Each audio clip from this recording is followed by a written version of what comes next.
Good morning અને જય શ્રી કૃષ્ણ બધા મિત્રોને. કેમ છો બધા? મજામાં? તો આજે આપણો નવો બ્લોગ આવી ગયો છે. તો જેનેલભાઈ સવારમાં આજે મારી સાથે ઉઠી ગયા છે 7 વાગ્યામાં અને તૈયાર થઈ નાહી ધોઈને બેસી ગયા છે મંદિરે જવા માટે. અને મને હાય કહી દીધું છે એણે. તો મંદિરે જઈ આવીએ આપણે. અને મંદિરેથી આવ્યા પછી આપણે દૂધીનો હલવો બનાવી નાખ્યો છે, કેમ કે આજે છે 15મી ઓગસ્ટ અને બાળકો આવી ગયા છે. જેનિશાબેન સ્કૂલ અને ટ્યુશનનું કામ પતાવી અને ફ્રી થઈ ગયા છે જેનિલભાઈ સાથે રમવા માટે. જેનિલભાઈ અને જેનિશાબેન હવે મોજ મસ્તીના પ્લાનિંગમાં છે. તમે જોઈ શકો છો મિત્રો, ફૂલ મસ્તીમાં છે જેનિલભાઈ. જેનિલભાઈને રમાડે છે અને બંને જણા ખૂબ જ એન્જોય કરી રહ્યા છે આજે રજાનો દિવસ. તો આમને આમ એન્જોયમેન્ટમાં આખો દિવસ નીકળી ગયો છે અને સાંજના વાગી ગયા છે 6:45 ઓલમોસ્ટ.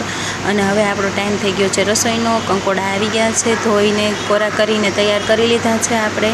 તો હવે કંકોડાને આપણે સમારી લઈએ. મિત્રો, કંકોડા સમારાઈ ગયા છે અને હવે આપણે મીઠું નાખી અને એમાં મિક્સ કરી અને એને આપણે અડધા કલાક માટે રેસ્ટ આપી દઈએ. તો મિત્રો, અડધા કલાક પછી કંકોડા ધોઈને તૈયાર કરી લીધા છે આપણે. સાથે સાથે ડુંગળી અને ટમેટાં કાપી લીધા છે સ્લાઈસ કરીને, અને આદુ અને લસણની પેસ્ટ પણ તૈયાર છે આપણી. તો હવે આપણે કંકોડાના શાકનો વઘાર કરી નાખીએ. તો તેલ ગરમ થઈ ગયું છે તો આપણે એમાં થોડું જીરું ઉમેરી દઈશું, સાથે સાથે થોડી હિંગ ઉમેરી દઈશું અને આદુ લસણની પેસ્ટ ઉમેરી દઈશું અને એને તેલમાં થોડી મિક્સ કરી લઈએ જેથી કરીને એ સરસ મજાની સતળાઈ જાય. હવે આપણે એમાં આપણી સ્લાઈસ કરેલી ડુંગળી જે છે એ ઉમેરી દઈએ. ગેસને સ્લો કરી દેવાનો છે જેથી કરીને આપણે આદુ અને લસણની પેસ્ટ છે એ બળી ન જાય. અને ડુંગળી આપણે એડ કરી દઈએ છીએ એમાં. તો બધી ડુંગળી એડ કર્યા પછી હવે ડુંગળીને સરસ રીતે તેલ સાથે મિક્સ કરી લઈએ જેથી કરીને ડુંગળી સતળાવા માંડે આપણી. તો મીડિયમ ફ્લેમ પર હવે આપણે ડુંગળી સાંતળી લેવાની છે. ડુંગળીને સરસથી સાંતળી લીધા પછી આપણે એમાં ટમેટાં ઉમેરી દેવાના છે સ્લાઈસ કરેલા આપણા, અને એને પણ સરસ રીતે તેલમાં મિક્સ કરી દેવાના છે જેથી કરીને ટમેટાં સરસ રીતે કૂક થઈ જાય.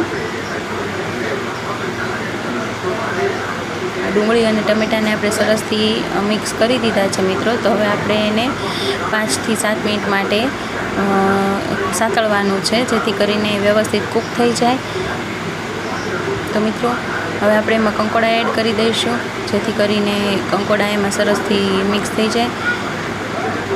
એકદમ સરસ મજાના પાણી નિતારી અને આપણે બધા જ કંકોડાને આમાં ધીમે ધીમે કરી અને એડ કરી દઈશું.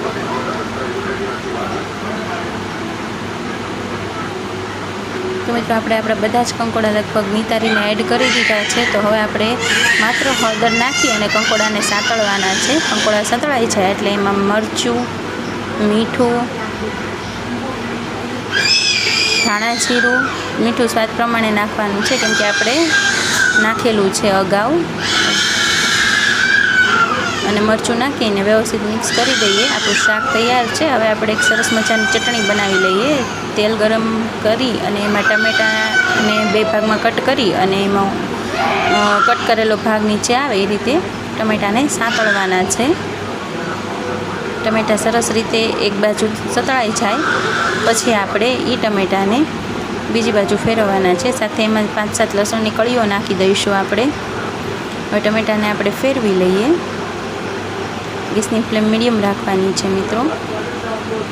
અને આ ટમેટાને ફેરવી લીધા છે આપણે જેથી કરીને બીજી સાઈડ પણ સતળાઈ જાય. હવે બીજી સાઈડ સતળાઈ ગઈ છે, આપણે ફરીને ફેરવી લઈએ જેથી કરીને જે સતળાઈ ગયેલો ભાગ જે છાલવાળો છે એ ઉપર આવી ગયો છે. હવે આપણે ચીપિયાની મદદથી એ જે છાલ છે એ કાઢી લઈએ. સેજ વ્યવસ્થિત પકડી અને આપણે ખેંચીએ ને એટલે તરત છાલ જે છે એ નીકળી જાય છે કેમ કે સરસ મજાની સતળાઈ ગઈ છે એમાં તેલમાં. છાલ કાઢી લઈએ જેથી કરીને આપણે આ ચટણીનો ટેસ્ટ સરસ આવે અને ચટણીમાં આપણને છાલ જે છે એ દાંતમાં ભરાઈ ના જાય.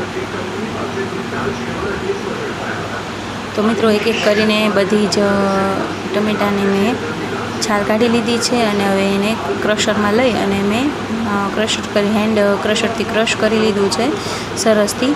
આવું જ ક્રશ કરવાનું છે અને એમાં સ્વાદ પ્રમાણે મરચું, અને થોડી હિંગ અને થોડું મીઠું નાખવાનું છે. કાપેલી ડુંગળી, કાપેલા ઝીણા કાપેલા લીલા મરચાં અને કોથમીર નાખી અને બધી જ વસ્તુ સરસથી મિક્સ કરી લેવાની છે મિત્રો. તો ચાલો મિત્રો, ડિનર કરવા માટે મારો આજનો વિડીયો કેવો લાગે મને ચોક્કસથી જણાવજો. આવજો.